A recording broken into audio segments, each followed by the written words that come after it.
back on Shardlight Radio. I'm your host, Mr. Ben, and this is probably going to be the last introduction I ever record for the last episode of this particular podcast. Shardlight Radio has been on almost a year hiatus, largely due to COVID, not being able to go to the game store. I couldn't play Argent Saga as much. Felt like I couldn't put out a show of the kind of quality that I wanted to. And during this intervening time when I've been waiting to get back to the store to play some more games, the game was canceled, which is just sucks. It just sucks, man. Humorously, Old Versus was also canceled on January 29th, which sticks out in my mind because Argent Saga being canceled on January 29th, two of my all-time favorite card games were both canceled the day after my birthday in their respective years. So this is a bittersweet episode to do. The bulk of this episode will consist of a conversation between myself and Xanitsu Statfield, who was a developer on the game and has insight over more or less the whole life cycle. He wasn't there at the very beginning and he wasn't there at the very end, but for a good chunk of the middle of this game's life, he can give us some fun anecdotes, some unfortunate stories. There are highs and lows. There are good things in Argent Saga, and there are definitely some mistakes that were made and some things that future game designers might want to look at and avoid. So without further introduction, here is the probably final episode of Shardlight Radio, my conversation with game developer on Argent Saga, Xanitsu. All right, man. Well, I guess if you're ready for it, first off, I want to introduce Xanitsu. You were a designer on Argent Saga, not for the whole life of the game, but someone who will have some insight as to what went right and what went wrong. So I just, first of all, want to say welcome to the show. Thank you. It's a pleasure being here. And I wasn't necessarily so much as a designer. My official role was developer. Developer. Okay. Did not mean to mistitle you there. Well, thank you for taking the time. And I guess to start, let's just start at the very beginning. Now, I know through some of your other comments that you were not part of the original team, but I guess, do you want to start by trying to synopsize what happened before you were there, or kind of laying the groundwork of what state the game was in when you came on board? So as far as I know, when I was coming on board, Team 1, which was basically the original people who were working on the game, the vast majority of them were already being phased out. So I was not made aware of that when I was first joining, because it just sounded like this was a project that Jim McMahon and Jeff Jones, and then just whoever he was working with at the time, they were just casually doing it. When I came on, Team 1 was basically mostly gone, and Set 1 was mostly done. Were the Team 1 people leaving because, say, they had a contract and that contract was expiring, or were people leaving because they no longer wanted to work on the game or work in the environment, or some other reason other than just their agreed-upon period of work had concluded? I believe they left for the most part by choice, and then towards the end of when the last bits of the first team outside of like the original people, Jim let them go. So it was mostly them choosing to leave because they felt like they were done.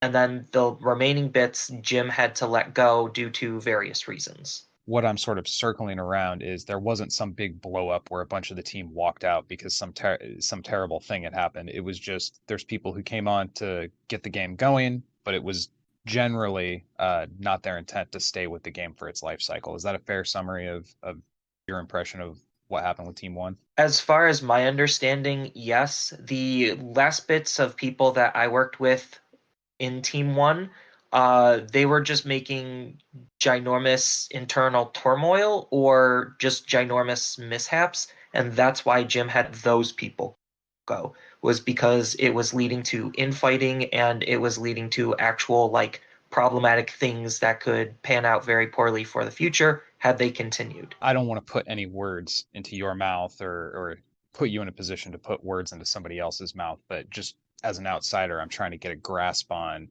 the overall state of the game at the time that you joined. By the time I joined, Set 1 was mostly done, and all of the starter decks were already done, and the game was looking to be in a pretty decent spot. So when I first joined, I was actually tasked to try to clean up a little tiny bit of set one, and then I was immediately thrown into working on set two. Well, I guess let's start with the cleanup efforts on set one then. What were the things that were identified as problems, and how much leverage did you actually have to clean up those problems given the state of completion of the set overall? Set one, I really was not able to be tinkering with a whole lot. There were just a couple of issues that me and some of my other coworkers on team two kind of just like noticed right off the bat. We noticed that control was just way too good. Like it took us almost no time at all to figure out that blue and black or blue and purple were just the best two colors out of set one because their control options were just too good for the other colors to handle. So we actually tried to power down blue and purple the best that we could with as little time as we possibly could. So one of the cards that we changed wasn't Academy, or was it Academy? No, it wasn't Academy. The 4-drop augment that came in set one, that used to cost one. Charter Research Facility, that's it. 1 cost to 4 cost, which is a pretty huge nerf. Yeah, so that was on Shard Research Facility because during internal testing, because we were testing with just set one champions and we weren't testing with any promos or anything, like for the hot minute that Team 2 looked at set one, we saw that blue was just by far the strongest color in a vacuum. Like blue and purple, which is water and dark, they were just overly powerful. And we felt like Shard Research Facility was the only change that we could make given the time that we had to make that change from 1 to 4 because Shard Research Facility was just turboing out so many things so much faster, allowing blue to just gain even more advantage because blue set 1 was just so anti-tempo that it just could set the opponent so far behind where they could just do whatever they want. And yeah, that was like the only change we reasonably can make based on the environment that we were working with. Now, it's kind of interesting to me that the one change that you were able to make, if we look at the cards that were banned out of set one, we had the Oligarch, Sylphia, and I mean, I think May you should probably be part of that conversation too. But the cards that were ultimately banned didn't come from the water element, but that was sort of the triage change that you guys felt the need to make. Can you kind of talk about that a little bit? Yeah, so as far as Sylvia, we were not allowed to change Sylvia. We were specifically told we cannot make very many changes to set one. The whole idea behind those cards were they were supposed to be super powerful. Like that was the whole pull to get those cards, and that's why those cards were put at like max rarity, except for Oligarch.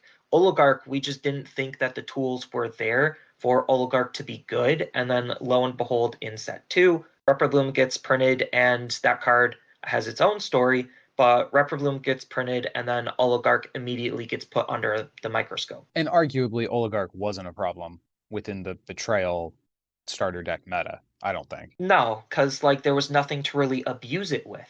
Like it was a card to watch because, you know, free sack outlets plus benefit is definitely something very, very like worrisome. But at the same time, in the environment that it was designed in and it was designed for, it was not necessarily inheritable. Like it wasn't an innate problem. I know the set two champions were not designed with the intent of being packaged with set one, but when that decision was made and as a team, you knew that these balance issues were going to be shipping with the set. What was kind of the reaction within the team? Did you guys see how ridiculous Aragon was going to be in advance? Were you surprised by his performance? What was the thinking of the team at that time? So we knew that pushing the set two champions out early was probably a really big mistake. Like when I was running playtesting when I first joined in, I was tasked to like gather up the playtesters, playtest with a whole bunch of different stuff, and immediately somebody just went like on a complete rampage just with Aragon only. And like, yeah, we knew that Aragon was going to be a ginormous problem. Me coming from a like design background and a background heavily playing Magic before this, I knew that basically that card was imitating the dredge mechanic, and that mechanic is a very powerful mechanic, and the fact that we were already playing with that level of power was already red flags to me. I want to talk about Kite for a moment. I have long kind of felt that or not Kite, I'm sorry, Zephyr Crystal. Same color, wrong card. The Zephyr Crystal's cheap and easy augment destruction probably was intended to serve a purpose, but the effect it had on me was I just pretty much don't play very many augments, like in any deck, for fear of running into that. How did you guys feel about all of the crystals, but the Zephyr crystal in particular? Did they accomplish the goal that was kind of laid out for them? Was there some balance issues with those crystals as well? So Zephyr Crystal in particular, because it was in set one, we couldn't really do a whole lot about it. But like set one kind of like laid the groundwork where your ideal board state was supposed to play monocolors, or if you really wanted to splash, then you splash. But it really was trying to support monocolor. And then on top of that, you were ideally supposed to have your champions augment out. So Zephyr Crystal was to try to act as more of a balancing tool to make those augments not super like oppressive. And for the most part, they kind of weren't in set one. As more cards began coming into the game, it soon added more power to those augments, and then that card was just needed more and more. To step away from the power levels of set one cards for a moment, the foiling issue has maybe been talked about too much, but I'm curious if the team was aware internally that the foiling was going to make the cards so difficult to read under home lighting conditions. We actually kind of didn't know. So if you look all the way back on the Facebook page, you could see like images of us testing out with foils. You could see that community was like looking at us looking at the foils, and then we kind of like let the community decide a little bit on the foils. So part of it, I don't necessarily want to say it's the community's fault, but part of it was what the community wanted in terms of their foiling. And then on top of which, some of it was part of just Jim making the final decision on some of the other foilings. So not community didn't vote on all of the foils, and some of it was Jim, but part of it was we just didn't exactly know card to text to foil how everything would look until it was too late because we just didn't do enough proofs. Anybody who's saying that this was some kind of conspiracy to deliberately put product out there that would make people want to buy different, like that's all just conspiracy theory nonsense. Is that fair to That say? is, yeah, that's 100% conspiracy theory. It was just not enough proofing, not enough testing, on top of which it was also the printer company's fault, like Cardamundi. They were just completely messing up left and right on everything we were doing at the beginning, and that really probably hurt the game a lot more than we thought. I know from the comment you left on the Argos Anonymous YouTube video that this was also new territory for Cardamundi as well. I mean, I know we can't go back and rerun reality, so to speak, but do you think if a different printer who was more experienced with card games would have gotten this order, they would have been able to flag this and go, hey guys, you're going to have a problem with this? It wasn't Cardamundi as a whole that wasn't familiar with card games because Cardamundi's been printing Magic cards for years at this point. Cardamundi is just the main Magic printer for the US printing. It was the representative we were working with Cardamundi because they kind of like segmented off by like who's working with them and what they're printing with. So like not really ambassador, but like they have their own representative that they work with so that they can communicate with them. Our representative was completely new to the game for printing card games. So the person that we were working with was brand new at doing their job. And it clearly showed considering how many mistakes were made. Okay, I did misunderstand that a little bit there. I didn't mean to disparage Cardamundi as a company, but I did get the impression that the company rather than the representative was at fault there. So I apologize for misrepresenting your YouTube comment there. Was there anything else about set one that we want to dive into? I know we touched on Oligarch, but I kind of feel like we can push him to Revelation. before we really dig into him. Is there anything else that I missed that you wanted to touch on? So in terms of set one, the whole idea behind set one was to just beef up the starter decks. Like starter decks in set one was supposed to be played in tandem. So like that's kind of going into like the design and the power level and everything that went with set one. And set one was supposed to be like this very familiar feeling card game where it's just like the whole idea behind Argent Saga was if you already know how to play card games, you already know how to play Argent Saga. So that's kind of like going into the power and the feel of how everything felt and how everything was running and why things kind of were the way they were. On top of which, it was trying to make a name for itself. So it was also trying to push some like boundaries a little bit without trying to bend them too hard. So that's kind of just going all into like what set one was supposed to be, what set one was supposed to play with, and the type of environment that set one was supposed to create. Arguably, I think there were some successes there. As someone who has played a lot of games, I watched two of my friends at Gen Con demo about half a game, and I was like, I am buying this. So if the goal was to let experienced card players walk into this and have it all feel very familiar, I think you guys succeeded highly with that particular intention. And that's what I thought when I was initially like testing it when I first came into the game. I'm just like, okay, things are a little here and there, but like depending on how we move forward, these problems could be mitigated or managed properly.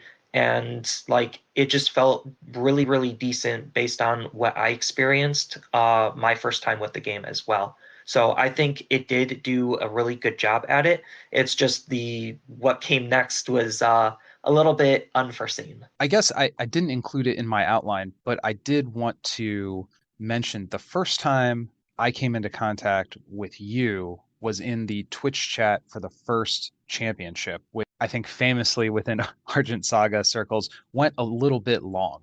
With what was it, like 3.5 hours for the finals in that championship? Oh yeah, I was at home and let's just say I was a little bit more than livid. I feel like it kind of hurt the excitement where this new game came out. I mean, I was ecstatic to watch it. And by the end of the day, my wife is like, when is this thing going to be over? And it turned into, it kind of robbed some of the energy away from the game with it just grinding on for turn after turn after turn, with nobody really willing to do anything because they didn't want to expose themselves to a point of weakness.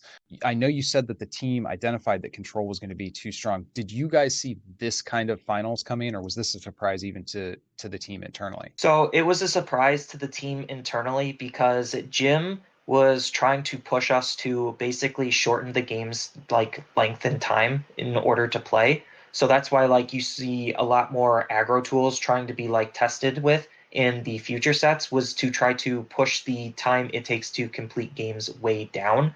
And we knew that was basically an impossible task based on what foundations were laid out in set one. So we didn't know it would be that bad because again, we didn't test Aragon in set one. And like seeing that play out was just absolutely, well, to me, it was kind of horrendous because it felt like I didn't do my job. But at the same time, it was like there was nothing I really could have done because the situation shouldn't have happened. Were there people on team two who were held responsible for not pushing the game time down, even though they weren't involved in the design of set one? No, no one was really held like super accountable. Jim was kind of more bewildered that it was taking this long when he was already pushing time to go down.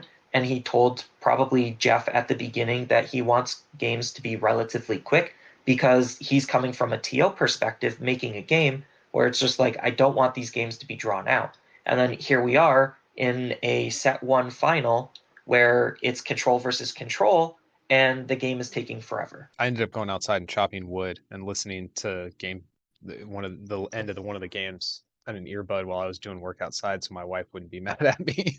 Right. I guess the tools that the team had at their disposal to try to fix some of these set one issues, they would be the LGS kits, or were those promo cards already kind of planned out in advance? And then the expansion packs, how much influence did you have, or did the team have over these cards? Let me rephrase that. How far down the pipeline were cards already planned before you actually had a chance to make meaningful impact on the metagame? We were planning months in ahead. So when I joined, like as an example, when I joined the Argent Saga team, set one has not even been out yet, and I was already starting to work on set two. So that kind of like Okay. shows a little bit on the like time frame that we were kind of working ahead. So we kind of already knew and had ideas of a lot of potential cards, and we had a lot of like promo stuff, and we were working out like how we want to support the game in terms of like what kind of products that we want, what would be feasible for us to make, and what would be feasible for the players to buy. So that's kind of like why expansion packs were designed the way they were, was because it was supposed to get more cards into the players' hands. It wasn't supposed to be like, oh, you're supposed to just drop another $600 on a case and that's it. It was just something quick, easy to just make it a little bit of money in between down months, in between sets, and get some new cards into players' hands to spice up the meta. The expansion packs to me felt very reminiscent of the Hearthstone Adventures, where the game kind of steps away from the random pack model and you get to buy a one-time purchase where you get, or maybe the LCG comparison is more apt here. And initially, I was really excited about it. I thought this is a great idea. The game is going to have multiple streams of distribution. Players who don't like lottery packs can buy these expansion packs. And maybe they don't have the most powerful decks, but they can still play the game with their friends and they don't have to pull that slot machine arm with the lottery packs. That was before I realized the expansion pack cards were just going to be, they were essentially pre-prints of rares that were coming in a later expansion. Was it always intended for them to be, for the reprints to be that level of saturation, or did that kind of develop along the way with the game? It was actually always meant to be that way, to be 100% honest. The way Jim's brain kind of worked through a lot of like how product design was and how a lot of like promos and stuff went was he wanted players to complain about something, and then basically he already had the fix in the works. So he was constantly referring to the famous Yu-Gi-Oh! Crush card virus card, because that was like, oh, only the top like 2% of Yu-Gi-Oh! Players could get that card because they were good enough to participate in the tournament to get it. And then the rest of the community was complaining about it, and then they got the reprint later. And then the community was happy. So Jim kind of was trying to take the same type of approach in different ways, where it was like, oh, these cards are going to be coming out early per set, for the next set in this expansion. That was kind of the whole goal, was like, but we wouldn't tell them that. The issue there is doing it in the exact wrong order. Like if the rares are in packs and people get tired of chasing rare cards, then you get the expansion pack. Doing it in the reverse order made it feel really bad to crack revelation packs. But I cut you off there, man. I'm sorry. Continue. Oh no, but like there was like what, 20 cards in them, so we allotted like 5 slots per different purpose. So we had like 5 preprints, 5 I think reprints, and then we had like 10 new cards, something along those lines. So that was like kind of how all of the designs were. And the preprints were to try to reuse some of the art that we already paid for, except push those cards a little bit forward, because we felt like maybe that would be a more interesting card in this format rather than the format that it's going to be reprinted in. Is it fair to describe it as Jim wanted to create a problem that he could then offer a solution for? Or is that maybe Yes. stating to, oh, okay. Nope, that is exactly it. He constantly was figuring out how to create problems for players so that he can then not necessarily sell the solution to, but more or less sell the solution to. Now, was part of that incentivized by a PR effort? Like he wanted to swoop in like the savior and have, oh, look at me, I'm fixing this? Or was it simply solutions can be sold to players? Was it more of a calculated business decision, or was some of that PR? It's kind of both. Like some of it would be PR, because he would get a kick over people complaining, and then he would try to pose himself, or whoever the community manager was, they try to pose themselves in the best light possible, saying, "Don't worry, we're listening to feedback." So that's kind of like the cycle we wanted to not necessarily train the players to be in, but the cycle that we kind of wanted to be in ourselves, where it's just like they complain, we solve, look, hey, we listen, and then the players feel really good knowing that we are listening, when we half the time we're causing like the initial problem. And Jim knew about all of this beforehand because he's been with card games for long enough to kind of know how things generally were and how things generally are. The glaring problem that presents is, what do you do when a real problem comes up and you have to actually listen to the community and react to it? If all of your efforts are being put into this performative basket, it seemed, well, and I think we see what happens, which we'll get to here in a little bit. Oh yeah. Along with the expansion packs, were the LGS kits kind of intending to serve the same purpose of being a stream of cards that would be very difficult for some players to get, and then later they could just reprint them and essentially solve the problem that that Jim himself created? Is that fair to kind of lump those product offerings together, or were the LGS kits kind of trying to do a different thing? No, the LGS kits were kind of just doing the same thing but differently. It was just taking the whole same idea where it's just like you'll have a preprint, you'll have some reprints, and then you'll have some new cards. And then it was just rebranding it as the LGS kits or as the LGS packs. Okay. Jump into Revelations. I think I want to start by talking about Aragon a little bit. When he was put on the suspended list, I thought that was really cool. I've played a bunch of card games, but I have never encountered a game where a card got like a temporary ban, and I thought, oh man, these guys are really listening. They don't want to make the people who already have that card feel bad, and they also don't want to let it kind of be a rotten meta until the release of Revelations. Like, what an innovative way to deal with it. Saying all that as an outsider, does that sound like a naive take on that? Internally, how did you guys feel about the Aragon suspension? We were going back and forth internally on how we wanted to handle both Aragon and Sylvia because they both presented such a huge problem for like very similar but different reasons. I don't remember whose idea it was, but somebody proposed a temporary ban just because we knew that in the following sets that it wouldn't be as much of a problem due to some internal playtesting. So we were just like, okay, we could still let them keep their card. It still won't tank in value, even though we're not really looking at the secondary market. But we don't want players to feel bad about it. So we just figured, okay, just temporarily banning it was probably the most acceptable state that card can be in for the time. When he came off the ban list, were there people who were going, this is still going to be a problem? Yes, just because the mechanic that he allows is a very, very powerful and very, very problematic mechanic. And especially if handled very poorly in the cards to follow, he could still be a very huge threat and a very huge danger, like design wise, for the game. Yeah, he seemed real good all along.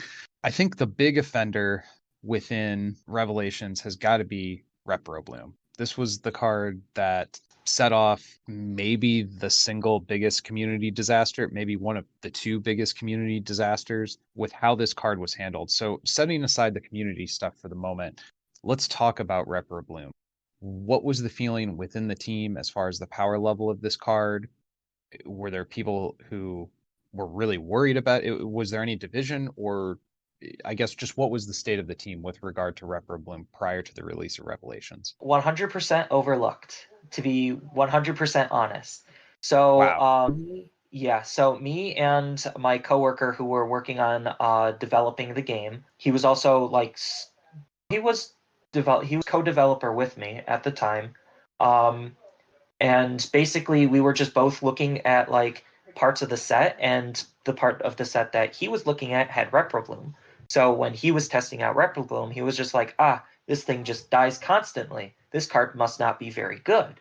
And he basically, I don't want to say it's his fault that he let it slip, but it was just me not going over what that card does, that card just not getting enough testing or attention. And we didn't not really read, we didn't exactly know the ins and outs of set one because both me and my coworker both joined straight up working on set two. Once this card was revealed to the community and True Duelist in general, John Tata in specific, started making a lot of noise about it, what was the feeling on the team? Did you guys think Tata was overreacting? Did it cause you to go back and test it and kind of maybe panic about it? Like, how was the True Duelist assessment of this card taken internally? Internally, it was taken not lightly, because we understood, like, once he pointed it out, that it was going to be a problem.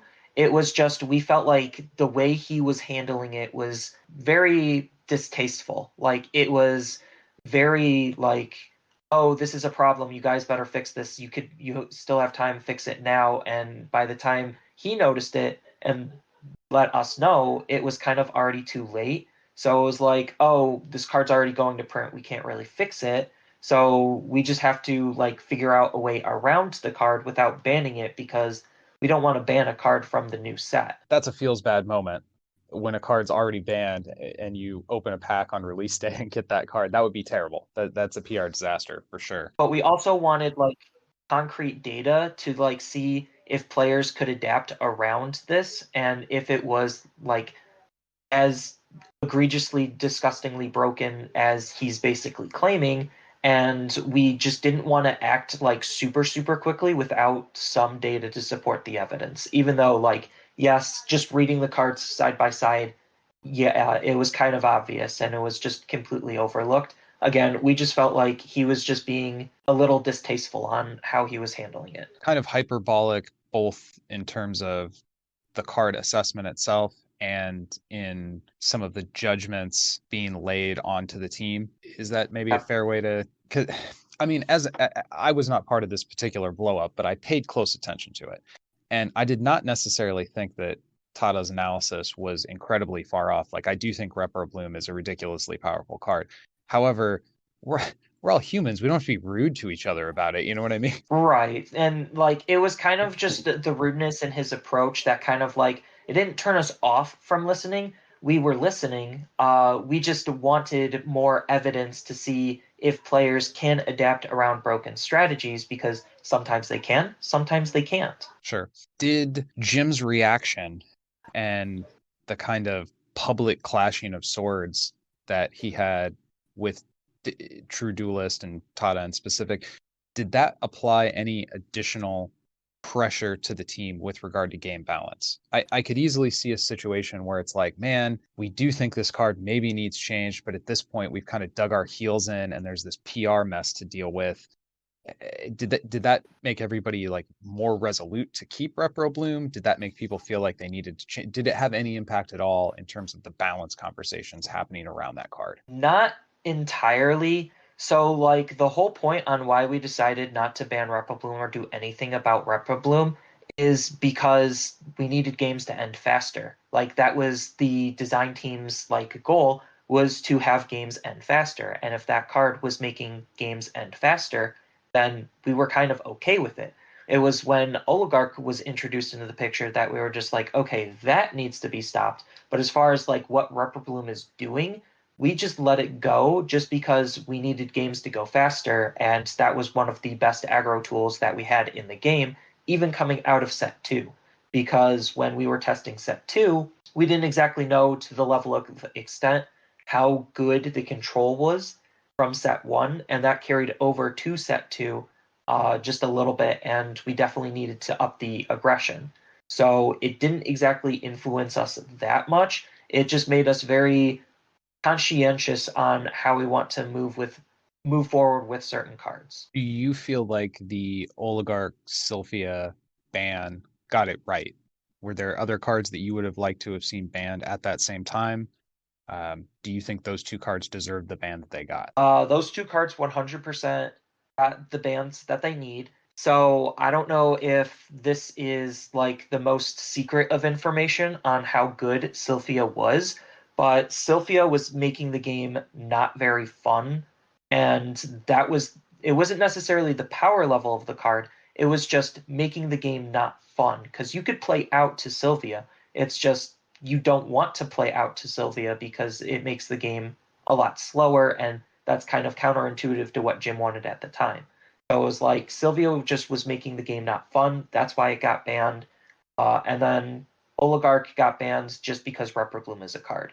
So that card kind of didn't deserve it, but at the same time it kind of did, because it still could present problems later on because of its free sack outlet effect. All right. Were there any other things with regard to Revelations in particular that you wanted to touch on before I think the next thing I'm going to bring up is P-Gate, which was kind of around this same period of time. But if Revelation specific thoughts, I'd want to touch on those. Right. Here. So Revelations internally went through a lot of changes. Like between playtesting and design, like that set changed a lot. Like we completely scrapped what green used to be doing and we made it more generic. We made witches kind of function a little bit differently than what they were initially designed for. Blazewalkers kind of changed too. Like basically almost everything about Revelations from design to development has gone through some form of change. And was that due to real player feedback or an internal shift in philosophy about what the set was intended to accomplish? It was a little bit of both, because this was the set I probably had the most influence in, because like at the time nobody exactly knew where the state of the game was, just because set one wasn't out yet, so we didn't have any like hard data to go off of. So I was just going off of like me and my prior knowledge on saying, no, this is too early for this type of a mechanic. No, this is too powerful. And it was a combination between just like internal thought and playtester feedback on why the changes went through they did. So like as an example, Bone Scavenger, I told Jeff, hey, Aragon's going to be too powerful. We need to print something that could counter him. And I looked at Bone Scavenger in his original form, and I was just like, this card's really good. It's just not doing enough. So I told Jeff, hey, why don't we make this card more like this other card, which the card I referenced was Scavenging Ooze. So I was like, make him more like Scavenging Ooze, and then he might see a lot more play. And then Jeff kind of just did exactly that. And I was like, I didn't mean literally, Jeff, but okay, fine, it's whatever. That's funny. So there were just a lot of like awareness in what we were trying to accomplish with set two based on the mechanics he was trying to play with. Well, I think set two is probably my favorite expansion out of the game. Jillian's my favorite champion, and since she was officially supposed to be a set two champion, I think I will forever be a set two player. So I appreciate your efforts in that area, man. Oh yeah, no, set two was also the big set where the rest of team one kind of left. So by the time I was coming in working on set two, there was about 2 members of team one left. There was the art director and there was another, I guess like the head of development. And the head of development was actually trying to get all of us fired. And he just wanted to keep the job for himself. So he was causing a lot of internal issues that was like making communication harder. And it was just ruining the whole like development process that we were trying to establish. So Jim had to let him go and told him, all right, you're kind of done. Because he knew exactly what he was trying to do. He knew it, and he let it go through to see if we would push to like be more better designers as a result of it, or be better developers as a result. And it got to a point where it just wasn't exactly healthy, so he had to let him go. And then the art director, I don't know if you looked at half of the art in set two, but some of it's just not super great, and a little bit of it is kind of off. And the art director just wasn't doing his job either as good as he could have been in set two. Interesting. So was this like a struggle for control? Was it that this individual wanted other people gone so that they could have the design or whatever to themselves, or was it more office politics kind of situation? It kind of felt more like office politics, because like it was clear that he was trying to do something at the time. We didn't know exactly what until Jim kind of like spilled it out to us. Whereas like, yeah, he was just trying to get you guys fired. And I was just like, oh gosh. Jeez. Well, Yeah. That sucks to hear. I mean, I love the game so much. It just bums me out to no end that there was so much turmoil and negativity in its birth. Geez. Well, I guess let's hop into another super negative issue. I think it's widely known within the community that a person who worked on the game in its infancy, who later became a player of the game, was kicked out of a tournament or kicked out of a subsequent tournament for taking too many bathroom breaks at the previous tournament. As an outsider, this looked like just an absolute PR disaster. It made the game look bad. It made Jim look bad. Do you have a different perspective on it as someone who was an insider during the events? What was that? The Orlando Championship, I think? Yeah.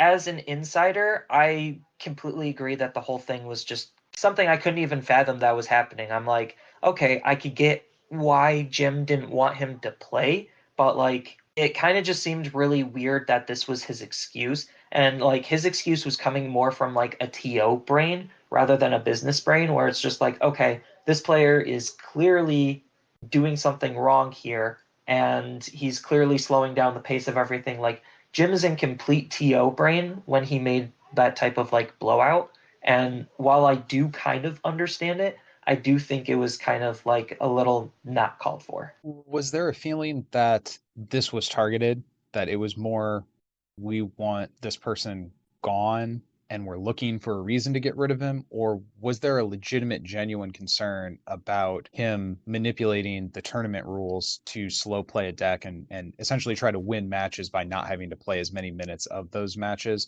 In which case, I would argue action had to be taken, maybe not the actions that were taken, but was the feeling that something needed to be done and it was mishandled, or that this was kind of a nefarious ban from the beginning? It definitely didn't start out feeling like a nefarious ban. Like we knew that he was at this point just considered a player because everything he worked on was already out. He had no idea of the new stuff that was coming out and the new stuff that was already out. So like we were just taking him as a player with a history, and that was kind of the mentality that started with the player, because he did have a little bit of a history with some other games. So like it was definitely Yeah. somebody we had to watch regardless. But on top of which, the fact that he was just, I don't want to say it's exactly his fault, because you just can't control your bladder all the time, especially if you're staying hydrated and drinking a lot, especially in a big tournament. So, like, I totally get that you can't control your bladder. But at the same time, if you knew you were going to be under a microscope, give as little reasons as possible. So part of it was like his actions, part of it was Jim's actions. It was just, I don't want to say it's a fault on both parties. It was just a very unfortunate thing on how everything played out. That was the moment where I thought to myself, maybe Jim shouldn't be the public face of this game. If this game is going to survive, maybe they need to get a guy with less rough edges to handle delicate diplomatic type interactions with the community, because I just couldn't believe what I was hearing. Even knowing Alex's history, like when he came on my podcast to talk about his win, he was fully open about his background and force of will and why that ended. So I get that if a player has a reputation of maybe doing some shady things, and again, I don't want to say anybody's a shady guy. I'm not, but you steal some stuff, people are going to be looking at you going forward for a good long time. So it did kind of seem to me like, hey man, if you know that some of these people are going to be giving you this extra scrutiny, is this the way you want to kind of push it? And then in his own description of the event, some of the comments he made towards Jim, it almost seemed like he was daring him to do something. If you're the professional, if you're the guy who's running the game, you can't take that bait. You just can't. No, and part of it was like Jim was trying, like at the time, Jim was definitely trying to hold everyone else to a higher standard. And then Alex just kind of pushed his buttons the wrong way, and he did just take the bait. And I don't want to say he kind of snapped, because Jim kind of just always acts like that. He just made it a little bit more open than what it should have been. Sure. I guess maybe this is a good time to touch on another topic that I had later down, which was the Game Masters program. I signed up for that.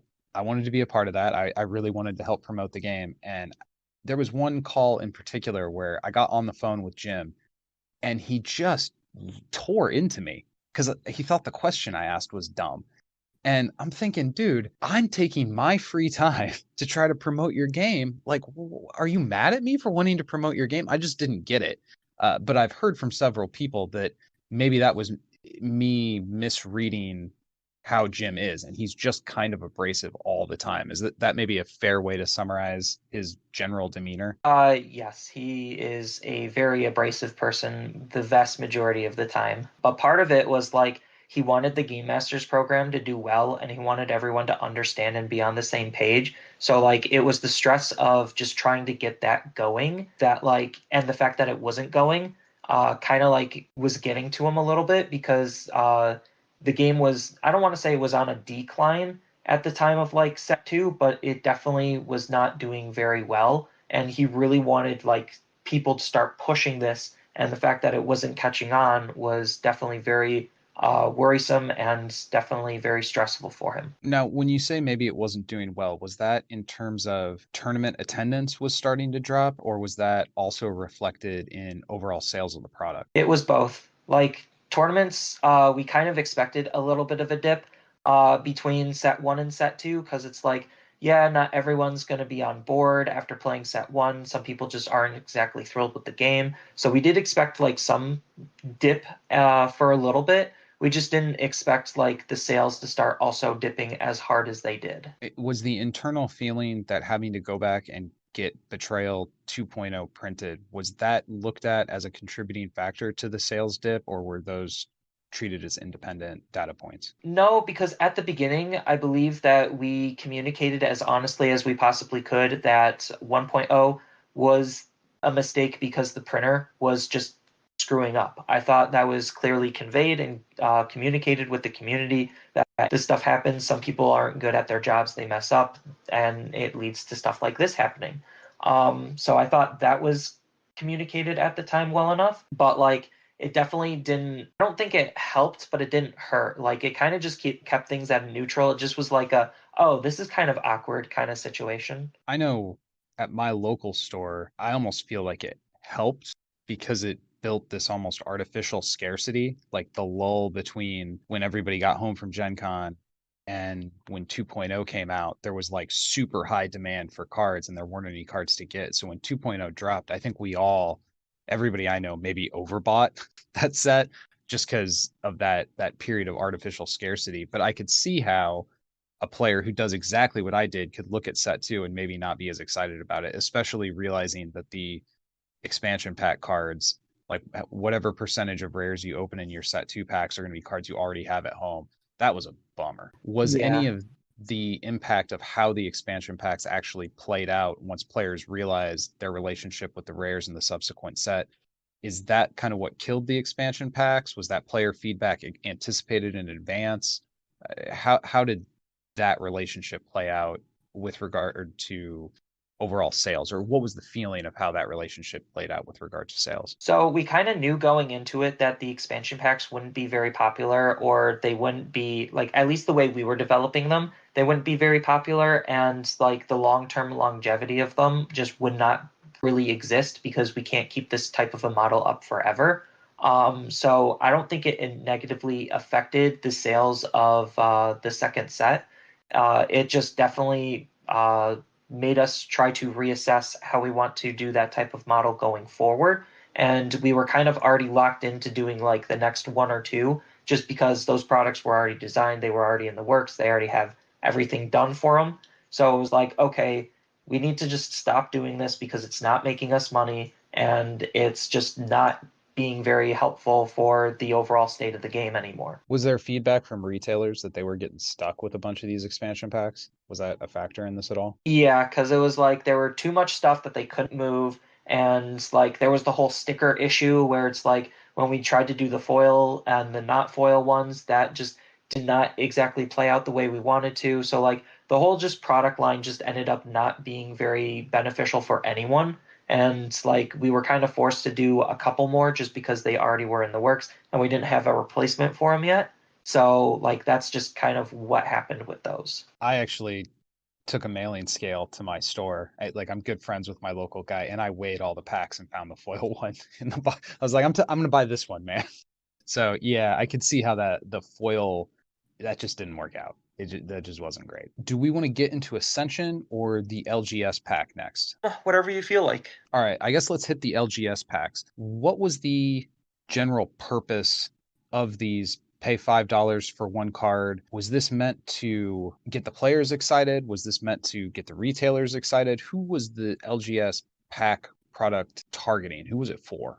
It was for LGSs to basically kind of act as like a pseudo replacement for the expansions, where the whole design philosophy is the same, and then we just have another way to reuse some of the assets that we already had. So it was like partially to have us just get rid of inventory, and then it was partially for LGSs to be able to sell something random, because random just works better than like fixed.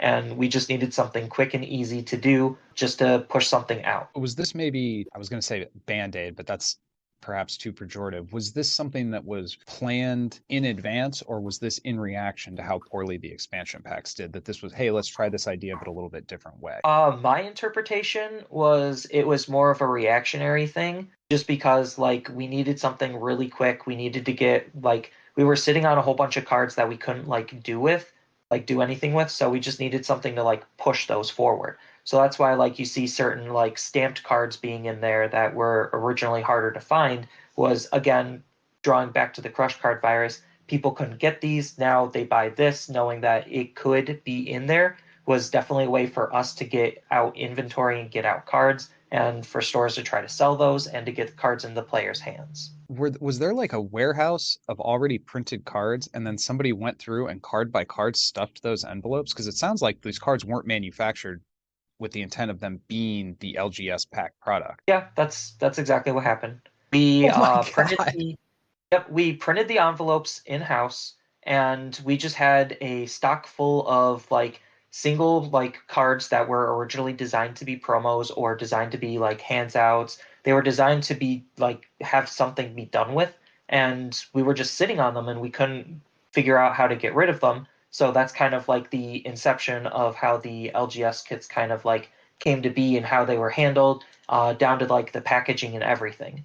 So like if you like look at the packaging of the LGS kits, they're very very similar to like the judge support kits, and that's because printed on the same type of printer. That's wild to me that there was just an hourly employee stuffing how many thousands of envelopes with cards. Wow. Yep. Wow. Okay. So if we take the LGS packs, the LGS kits, and the expansion packs and kind of lump them all together, these were all different swings at the same general goal. Is that a fair way to summarize that? Yeah, because their primary purpose was for us to be able to release something in between sets, so that way we could still make some money in between designing sets. That was their whole purpose, and like as a business, that was the whole point on making them.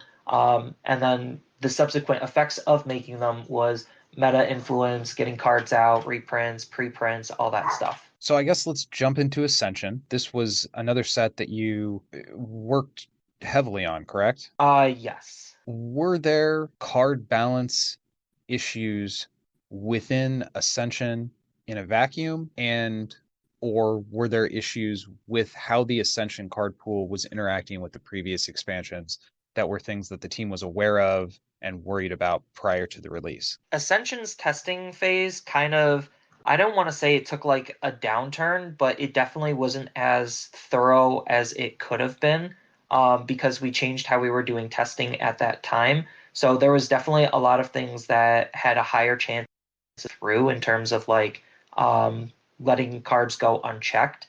Outside of that, we were just kind of testing it with all of the other cards, because set three, like the way the sets were designed, they were just so ingrained with playing with the other sets that we just couldn't test it in a vacuum. There was just no humanly way to do that. So set Sure. three went through a decent amount of changes based on some of the mechanics that we had. And a lot of the cards definitely went through some decent amount of changes. Were there mechanical changes made to the cards for the express intent of trying to make the set more draftable, or was the efforts to make the set more draftable more about like card collation and that kind of thing? So the interesting thing is the set wasn't designed to be a draft set. The set was not even meant to be draftable, period. That was something Jim just thought up of because he wanted to try to sell more booster boxes, and he was just like, oh, well, draft helps sell booster boxes, because if you need to draft, you need to have booster boxes. And then it forces stores to buy more booster boxes so that they could hold drafts. So that was the whole idea on trying to like push a draft set. It's just at the time we were also trying to juggle draft rules, draft like champions, draft spirits. Like we were just testing the waters with draft as a whole with the set, and it just was not exactly meshing super well, at least not to me personally. I just felt like this is not a good draft experience. So some of the cards were kind of changed, both in rarity and in effects, to be more draft friendly, and that's why there were some starter deck reprints in set 3. Not only so that players could get like foil versions of that card, but because the set just was not draftable as it was. Oh, that never occurred to me. So the reprints from the sets were specifically to try to fill out the curve or flesh out the element within the context of trying to do draft. Correct. Huh, interesting. I know you said it wasn't designed to be draft, it's not the ideal draft experience. How do you feel about where it ended up? Is there still fun to be had in drafting these packs, or do you feel like that was maybe not a good use of your slash the team's time? I think it was still a valuable like learning experience to like figure out how to make Argent Saga draftable, just because the way the game was designed was just not super like draft friendly because of all of the outside elements that you need. And like we thought of a whole bunch of different ways to try to make those elements as easily accessible as we possibly can. And like this was kind of like testing the waters on what we can do. And while I don't necessarily think it's a good draft experience, it's definitely a unique one just because it was the first iteration of us testing what draft is. You feel like the draft experience with set 4 was in a healthier place? Like, were there lessons learned with set 3 that were carried over to set 4 that made that better? Is draft just not the best experience with Argent Saga? Because, like you said, you need towers, shards, champs, all these outside elements. Set 4 was also not designed for draft. So that's the funny thing. So when I was closing out my work with Argent Saga, the last things that I was doing was trying to make set 4 as good of a draft experience as I possibly can. And like one of the big reasons why I kind of like departed was because I was in minor conflicts too often with the lead designer. So like I would challenge a lot of his ideals. He didn't really like me challenging his ideals. And like I was trying to not necessarily pose like my opinions onto him. I was trying to present what I know because I was doing a lot of draft research at the time. And I was trying to just make things as best as I possibly could. And he just was not listening to me. Was the tension there one of differing visions in that he wanted the set to be something in particular and you were trying to make it fit this draft model, which clearly Jim wanted the game to fit? Was it that kind of tension, or was it more, this is my game, these are my ideas, and it was more of a control thing? It's more of the first one where it's just like Jim tasked me with the job to make this set draftable, and Jeff just did not make a draft set. He did not even think about how these cards could be drafted with one another. He just literally made another set that was meant to be for constructed, and it was my job to make it draftable. And he was not super advantageous with a lot of the changes that I want to make it draftable. So like half of the set ended up actually getting cut just because there were just so many draft elements that just were not meshing with the mechanics. So these were actually supposed to be made with starter decks. The starter decks never got released because they were never really fully designed. And we realized printing starter decks wasn't necessarily a monetarily worthwhile thing.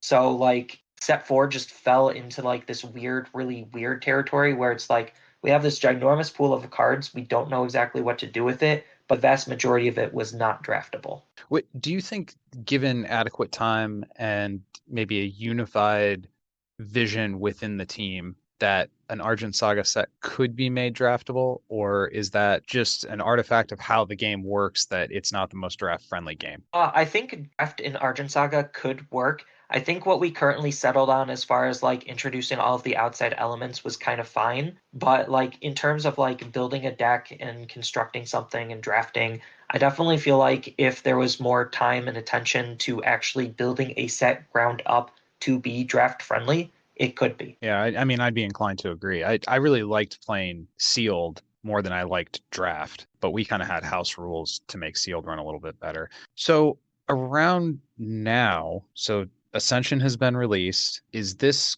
kind of when your time on the game was starting to wind down? Yep. So like as I was looking at set 4 stuff, trying to make it as draft friendly as it can, because Jim was still super high on the idea that we need to have draft in all of our sets going forward, and me just trying to make a set draftable, and the designer was just like, no, this can be drafted, it's not meant to be drafted. And I'm just like, it was just a really infuriating environment to be worked in, because it's like I'm trying to appease my boss, but I can't make any changes because of the designer. So it just put me in this really awkward position where it was hard to work in.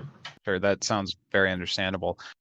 At this period of time, how much of the team 2 that came on with you, how many of those people were still remaining? No one. So were you the last member of team 2 that was with the game then? Yep. Okay. And team 3 was already starting to be on its way out as well. oh, geez. Okay. And ultimately, I think reading some of your other comments, you said team 3 dwindled eventually down to just one person. Yeah. There were a couple of in-house designers. About half of them left around Ascension as well. And then I was the last person on team 2 to leave, because I was just holding out the longest, hoping things would get better. And then my replacement, he left very shortly after he joined. And then once he left, that was when some of the in-house designers had to go, just because the game wasn't financially doing super hot.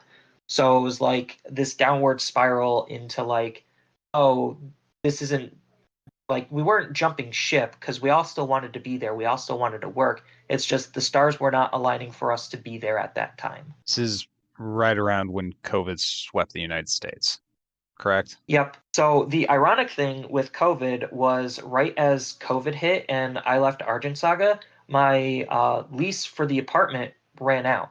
So I was just like, I could either try to stay and salvage whatever I have left of a career here as I could, or I could just ship out and move back to where I was and restart again. And I chose the latter option, just because I don't think trying to fight out a pandemic without a very solid career was not a smart move. And I definitely don't regret that decision. Sure, that makes sense. How devastating of a blow? I mean, it sounds like Argent Saga was in a pretty bad spot financially anyway when COVID hit. In your opinion, do you think a world without COVID, Saga would still be limping along today, or do you think the January 29th announcement was on the way regardless of what happened with the pandemic? I think Argent Saga actually would still be limping along, just because, like, without COVID, I think things would have gone a little bit more smoothly, just because Set 4 was supposed to be that big premier draft format, and Set 4 did start seeing, like, a lot better sales. Set 3 was also starting to see some better sales, so, like, it was starting to turn better, and we were trying to stabilize things.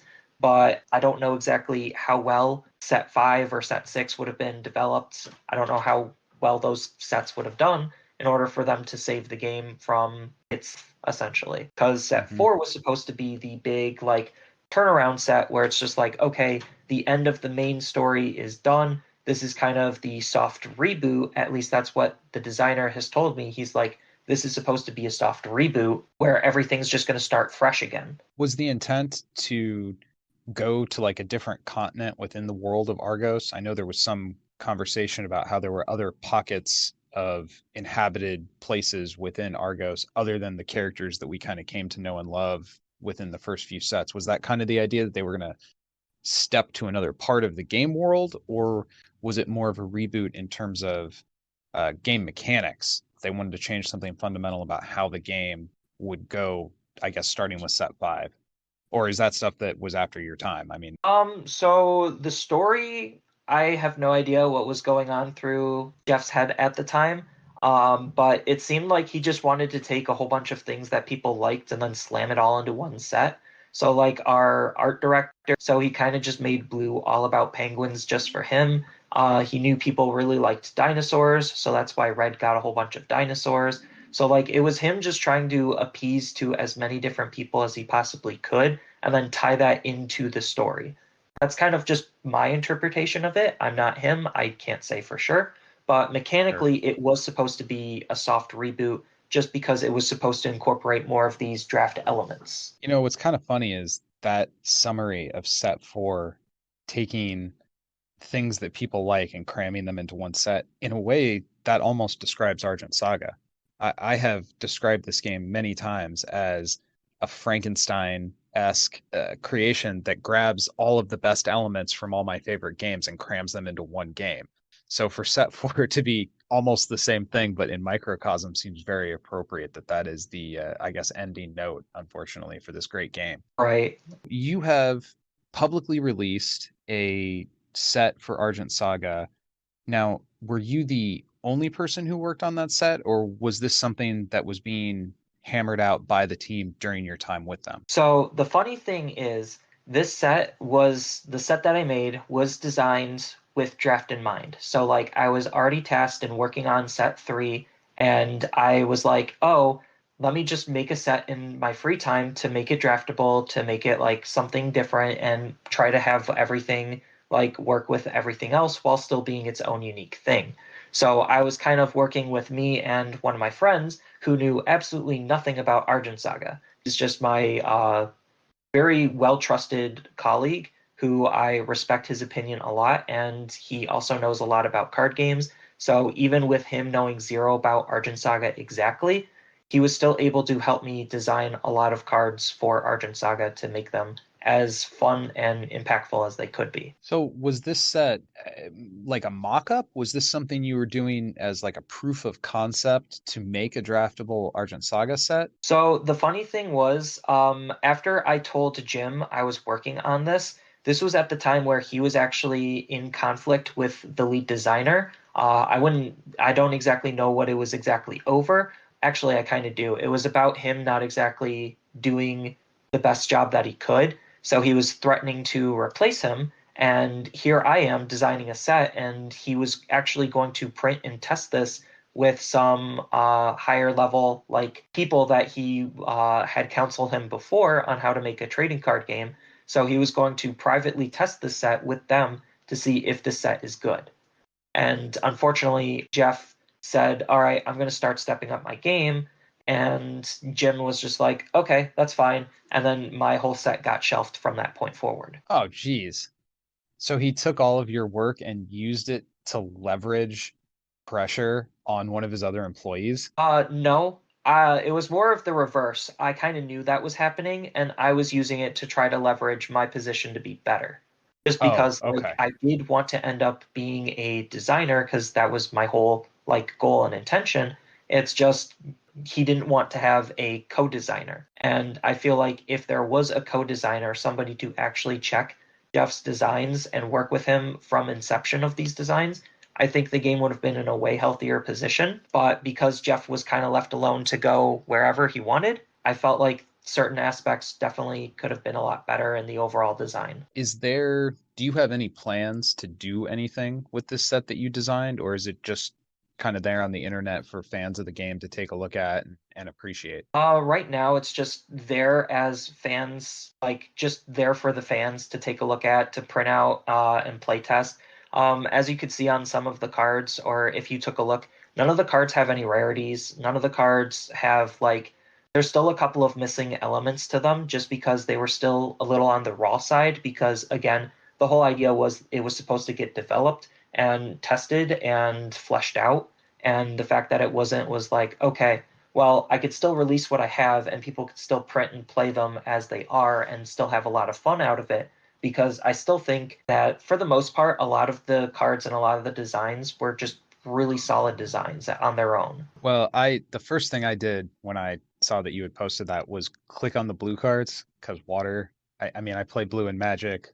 Water's my jam, and I saw that there was a mill mechanic put in to the champion and spirit, and I was like, these are the cards I wanted to buy all along, man. Oh, so the funny thing was, before Magic actually said that we're going to have mill as a keyword, I was trying to push that in Argent Saga to do that first. And the fact that everyone was just like, no, that's stupid. And I that's why I have it in the set. And I was just like, Magic totally just stole my idea, except it was their idea to do it first, technically, because they had the mechanic there. I just wanted to put a keyword to it. So I was just like, oh man, this feels awkward. Well, you were right and everybody else was wrong. I'll say that right now because I thought that was brilliant.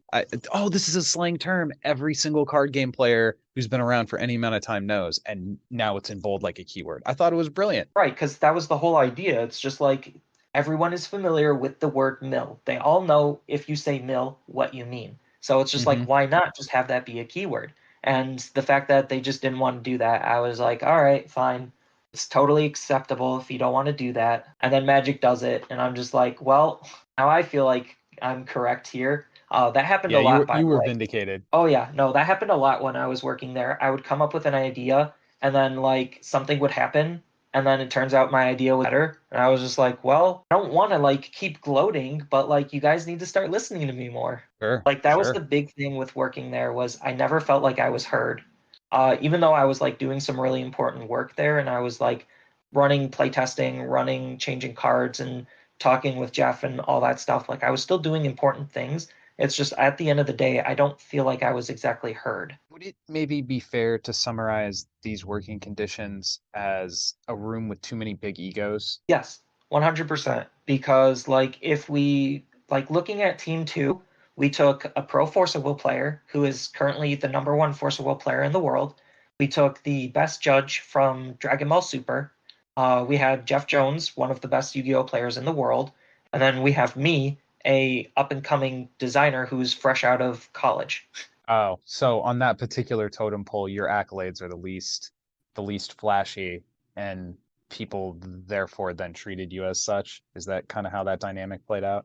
Really, like, yes, my dynamics wasn't as great as they could have been just because my credentials wasn't as strong as some other people's, but like I still had a whole bunch of value because I played so many different card games. I was so well adversed with just card games as a whole because I spent basically almost my entire life with card games, all the way up to the point where I studied them as a subject for college, and I have a bachelor's degree in game design. So it's like I felt as worthy as any of them because I don't want to sound like pompous or anything, but not everyone could design cards. Not everyone has that same type of mentality to do this type of work. And even though they think they can, they don't know how to do it properly. What are, and I know you can't possibly know this, but what do you think the chances are that Jim actually sells Argent Saga to another entity and we see the game brought back in some different form by some other party? If the money is large enough, he'll definitely bite. He will 100% bite if the money is large enough. If it's not large enough, then he'll keep it.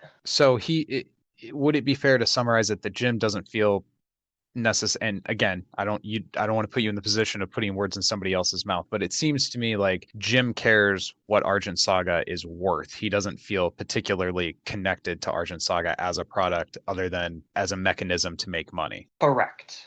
Like the whole idea and inception of how Argent Saga started was he was running other people's card games for so long and he saw them doing it all incorrectly in his opinion.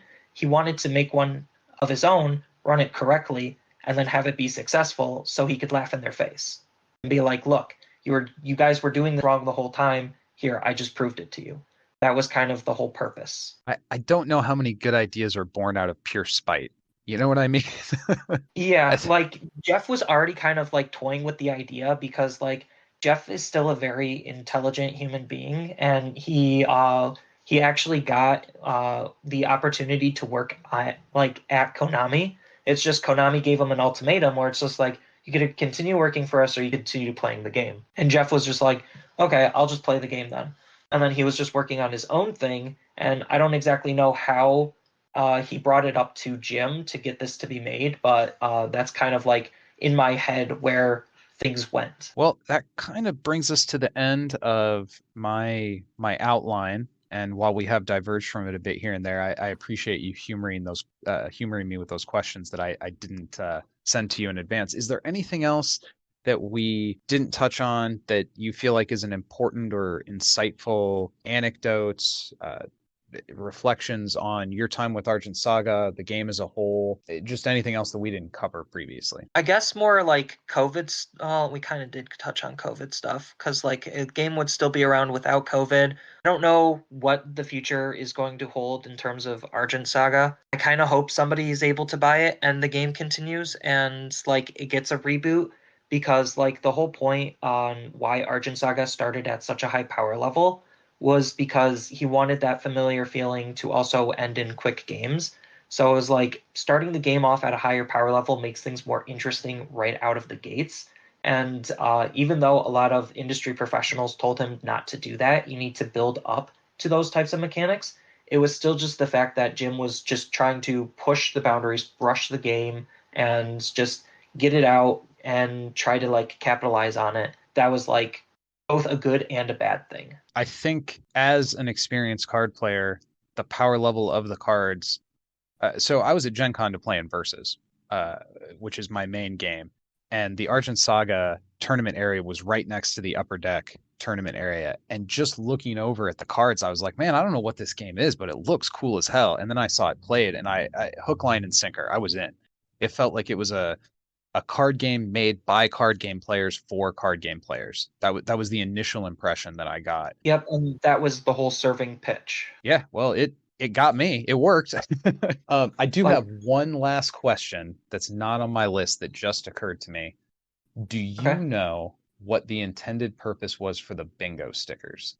Was there a plan for those, or was it we're just going to put these out and we'll figure it out down the road? I still don't even know what those were about. Like when I saw that we were doing like bingo stickers, I was just like, is this supposed to go with something? So like that's something I was probably left out on in meetings about on what the intent of those were. They might have been just like a collectible, just to add to like the value of something, or they might have actually been planned for something. I don't exactly know. That was something I was not informed about. But to me, it just felt like something extra that they did just to try to like utilize the art because Jim's whole thing was money. Like he is a businessman. He's not a card player. The only card game he's played was Kaijudo. So everything was about how can I use what I own as optimally and as efficiently as I possibly could. And that's why like you saw so many reprints. That's why you saw so many preprints. Like that's why the secondary market wasn't doing super well.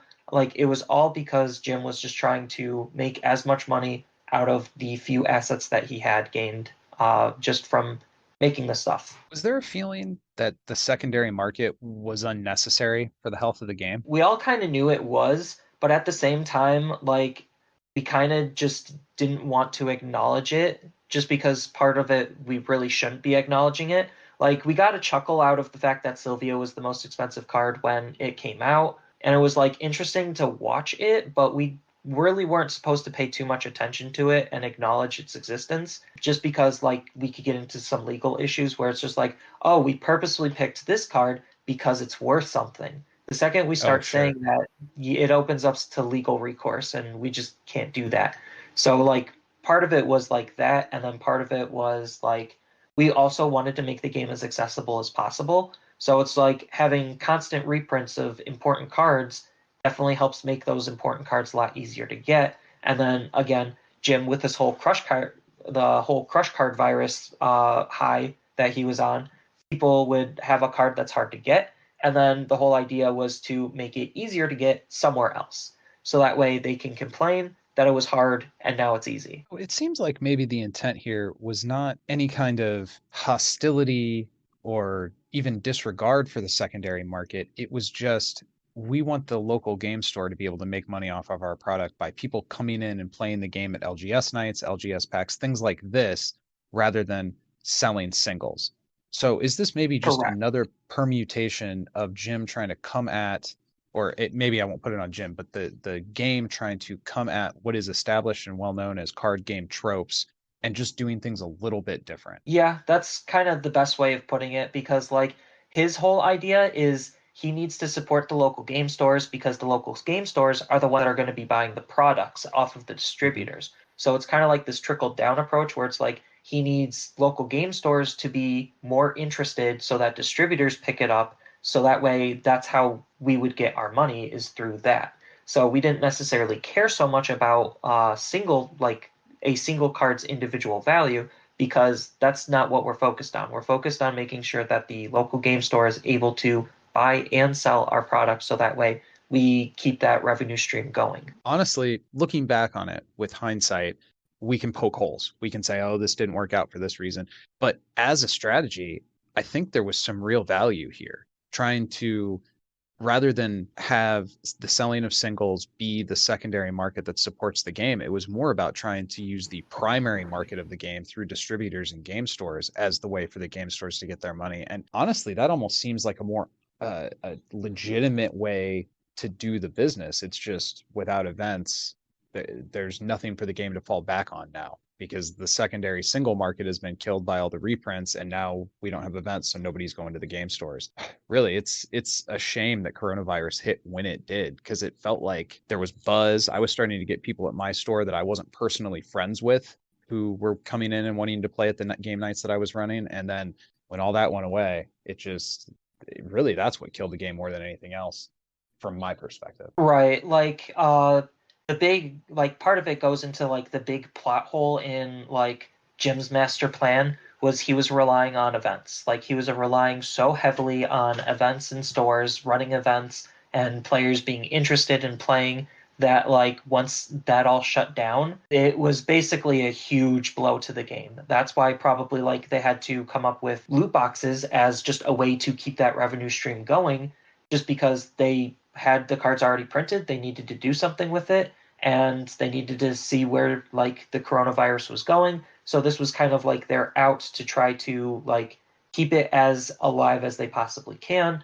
while still trying to get as many things out as they possibly could. Given that the description of the LGS packs just being somebody stuffing envelopes, are there printed, finished Argent Saga cards that are sitting in a warehouse somewhere that have never seen the light of day? Like stuff that would have been promos, functionally unique cards that the players haven't seen, that, given the state of things, are never going to be released? Promos, if they stopped making promos, then just whatever's out there is kind of already in a warehouse. But, like, the whole idea was, like, we basically are able to control our own cards by doing it that way. So it's like we can't necessarily control our cards if it's stuffed into a box printed somewhere else. So what we did was, instead, we just had them ship us, like, just a whole bunch of this one card, and then we'll just sit on it to just hand out to events, hand out to do whatever. And it was just easier for Argent Saga to do it that way. So if there are any unfinished cards, they probably were already planning on doing that with the, whatchamacallit, the loot boxes. Like, that was probably the whole purpose of the loot box, was to try to sell those cards. Oh, so potentially any cards that fall into the type of situation I'm describing were probably already used as loot box promos instead.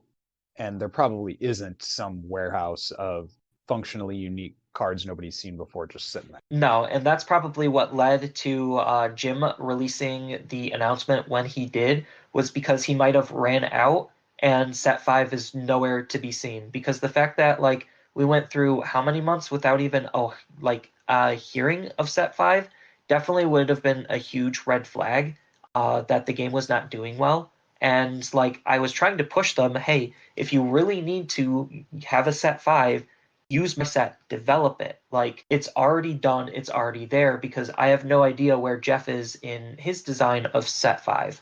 So I had no idea, and I was like, if you want, just please use this, like, for your own benefit. Well, and for the players' benefit, because, I mean, I haven't read every card in your set, but the ones I have read, I would be excited to see that as a spoiler article. You know what I mean? Right, because, like, this was just me over the phone with one of my colleagues, and we were just banging out cards just because we thought it was fun. And then when I had the opportunity to try to have it be, like, a reality, of course I wanted to try to jump on it. Well, hey, I want to say thanks again for coming on the show here, and taking a significant chunk of your time to talk through all this with me. Is there anything that you want to plug or promote before we wrap things up here? Kind of. So I do have my own YouTube channel. Right now it is primarily focused on the new Digimon trading card game, but I am trying to make it more of, like, an educational and informative kind of a channel. So a lot of my content is going to be more, like, design based, and I'm going to try to eventually transition my channel to include some of my own works that I might be working on. And I also want to do like some big overarching design topics that a lot of people have misconceptions on. So I do want to like eventually promote that.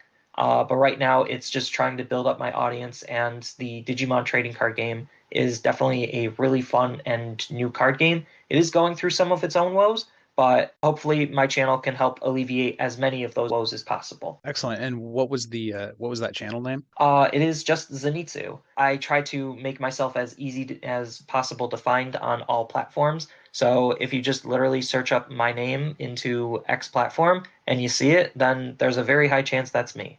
All right, man. Well, hey, thanks again for taking the time to chat with me here today, and I hopefully will see you around at some point, potentially in another game. Yep. Thank you so much for having me. And there it is. Probably the final words I will have to say about Argent Saga in any kind of a public forum. I've been on a lot of podcasts over the years, and my time with Shardlight Radio was some of the most fun I had. I really enjoyed how a non-licensed game, a game where the designers and developers had full control over everything, and the things that allowed them to do in terms of being a content creator, the conversations I was able to have with people at Amicon were just awesome. And it's unfortunate that we have to say goodbye to this game. It would be really cool if there was a community project or some kind of investor who wanted to come in and buy this up, but would it even be the same game? Honestly, if you change the Argent Saga model to try to make it more profitable, I know that doesn't change the core game mechanics, but it just, this whole thing, this whole Frankenstein of a card game made by card gamers for card gamers, it all has such a beautiful tragedy to it. And while I'm not rooting for the game to not come back. I would love for the game to come back. I think the likelihood of that happening is pretty slim. So it is with a heavy heart I bid a fond farewell to a game I loved dearly from the moment I first saw it until, well, now. I don't like the game any less just because it's been canceled, but it does hurt the enthusiasm and the optimism for what the future may hold for the world of Argos. So if the game comes back, so will Shardlight Radio. If I can make a quality show about this game, I absolutely will do it. In a world after coronavirus, maybe we will be able to re-enter the world of Argos. But until that day, thanks to Ben Rueg for our awesome theme music. I'm actually going to play the piece of music he wrote in its entirety here at the end. Normally I take pieces of it where it's been used in the show before. Thanks to Ben, and I guess for the last time, go win some games.